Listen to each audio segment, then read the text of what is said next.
Just when you think you have it all figured out, something like this happens. 1, 2, 3, 4.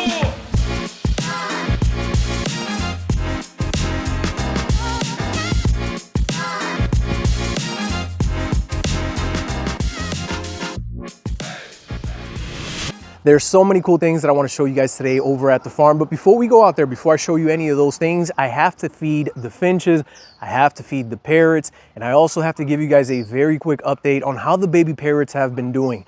They're growing so fast. You're not going to want to miss this.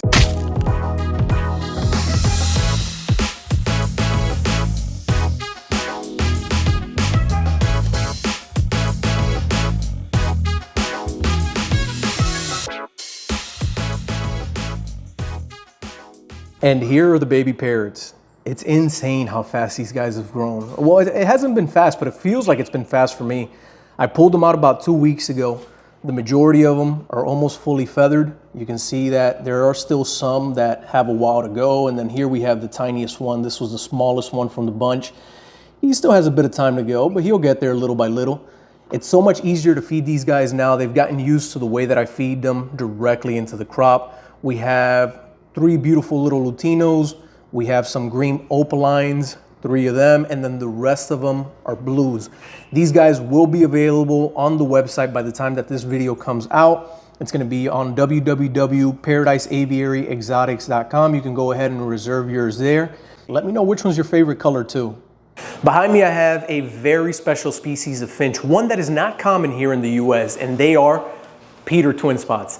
And I have Ann from Echo's Aviary to thank for these. Thank you so much, Ann, for sending me these beautiful birds. She also has a YouTube channel here that is dedicated towards the conservation of these exotic species of finches. These birds are rare. They're not common. They're also a species that can be quite aggressive, and that's one of the reasons why I have them in these cages back here and not in the outdoor aviary with the rest of the finches, because the males tend to show a bit of aggression to other birds that may show red on them, like for example, the red-cheeked cordon blues, the red-billed firefinches, and so on. But not only do they show aggression towards other birds with these colorations, they'll also show aggression to their own kind, and that's why the males and the females are separated. When I first got them, I put them in the 4-foot-long flights by pairs, but one of the things that I quickly noticed was that the males were chasing the females, plucking the back of their heads. So I went ahead and I separated them to avoid any of that stress, since I had no plans of breeding them at the time. One of the things that I'll probably end up doing with these guys back here when I go to repair them for this next following breeding season is the same exact thing that I have to do for my Dybowski twin spots. That species is also quite aggressive to other birds and to their own kind. So what I do is I grab the males, I clip their wings, and then I pair them with the females.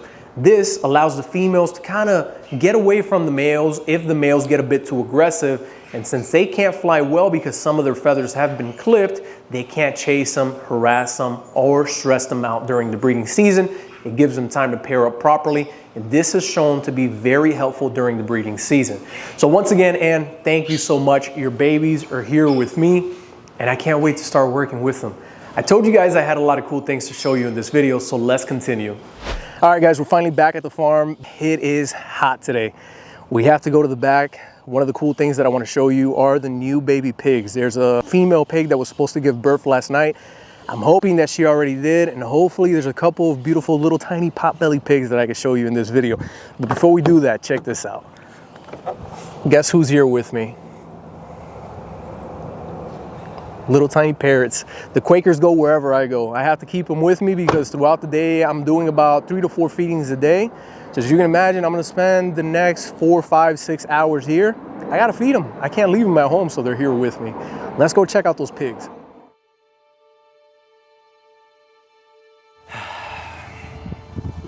I really wasn't sure if I was gonna show you guys this, but it's a farm, it's part of life. These things happen, whether it's with wildlife or with captive animals.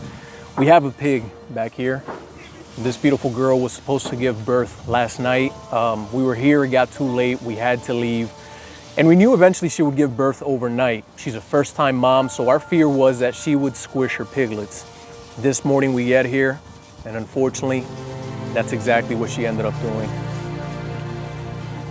She had 3 beautiful little piglets, but she ended up squashing all 3 of them. They didn't make it, so let's go ahead and give them a proper burial here on the farm. I'm sorry, Mama, I know. It's not your fault. It's your first time. You'll get it right next time.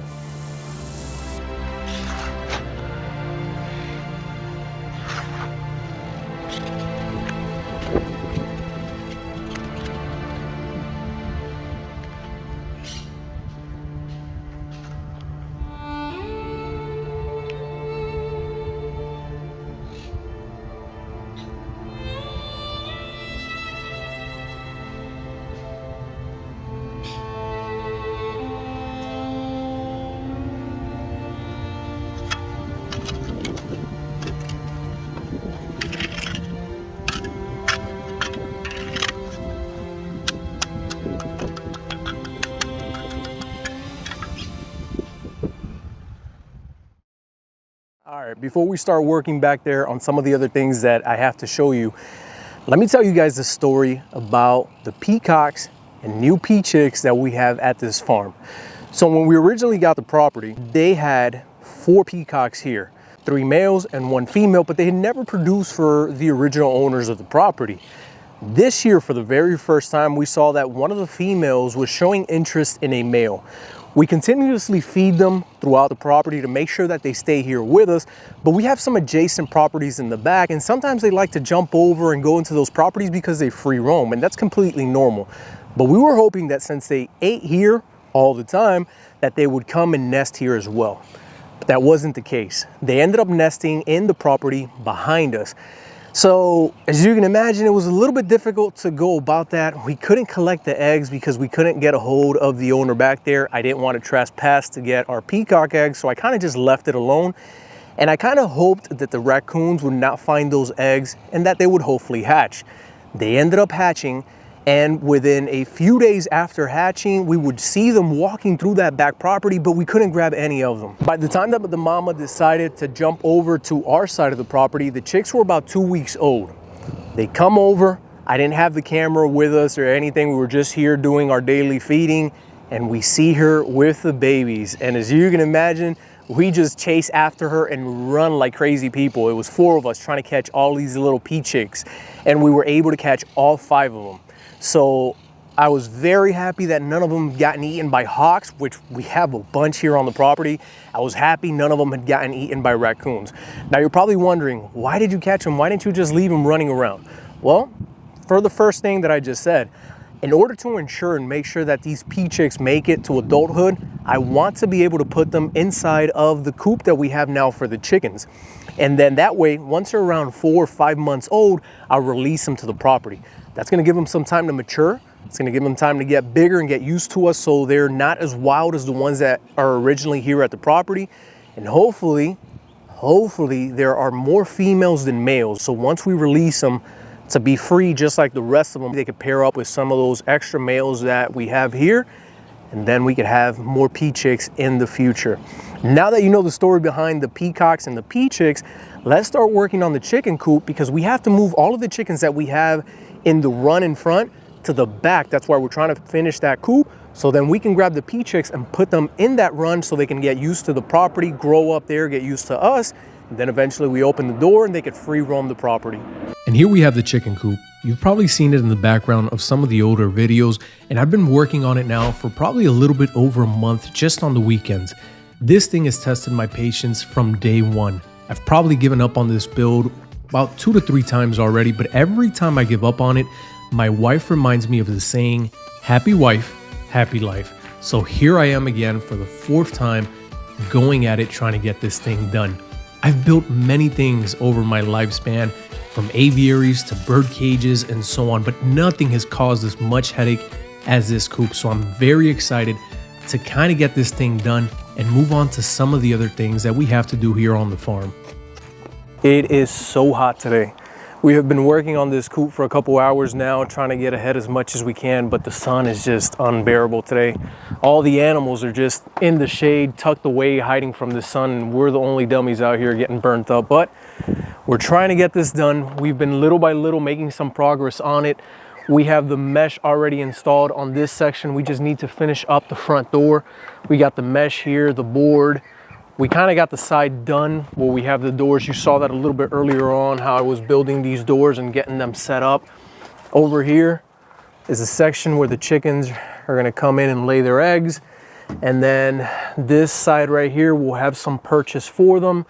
This whole area back here has to get closed up and just a small little door where they can climb into. And then all that section underneath right here and throughout all the way in the back will be the run.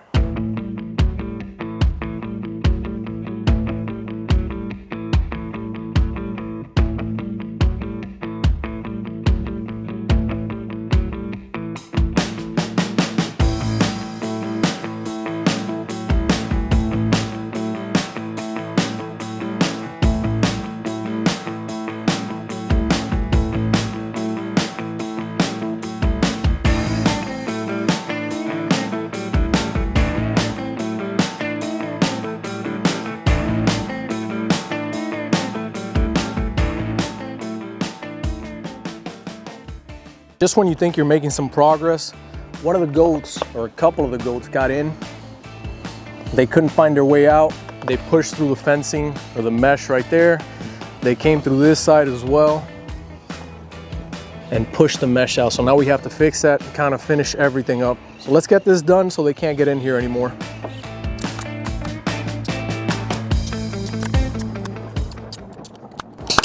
Hey! There's the goat again, trying to get in. The same one that broke through our fence earlier. Jesus Christ. They're trying to get at the food. They like that chicken feed. We were able to make a lot of progress yesterday on the coop. So let's take a look at it now and I'll show you guys a little bit of what we have and how far we've come with it. Back doors are installed. We just need to get the locks on there. The mesh all the way around has been installed. The door has also been installed. And we have this section for the coop almost pretty much done. We just have to build the ladder that comes down to the ground so they can climb in and go on top of the coop. This section up here is gonna be all mesh so that it's nice and open and they can breathe. And then when we look inside of the coop, on this side, we have to put the perches so the chickens can perch. And then this is the area where they're gonna go ahead and lay their eggs. And then we have to close the back portion of that as well. Got the hinges attached to it so that we're able to lock it in place. Also back here, the area where the chickens are gonna be laying the eggs, we finished the little door that you have to open up and down to get to where they're at.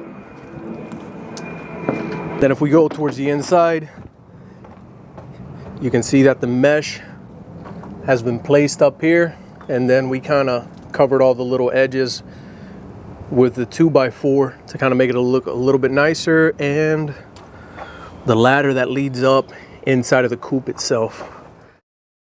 So close, yet so far, guys. I tried my best to finish that coop in time before the end of the weekend, but there just isn't enough light hours in the day to get all of these things done.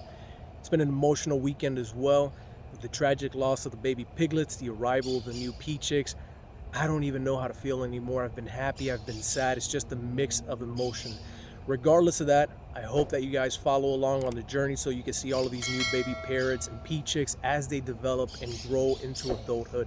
Like always, guys, I love y'all. Thank you for the continuous support, and we'll see each other in the next video. Bye.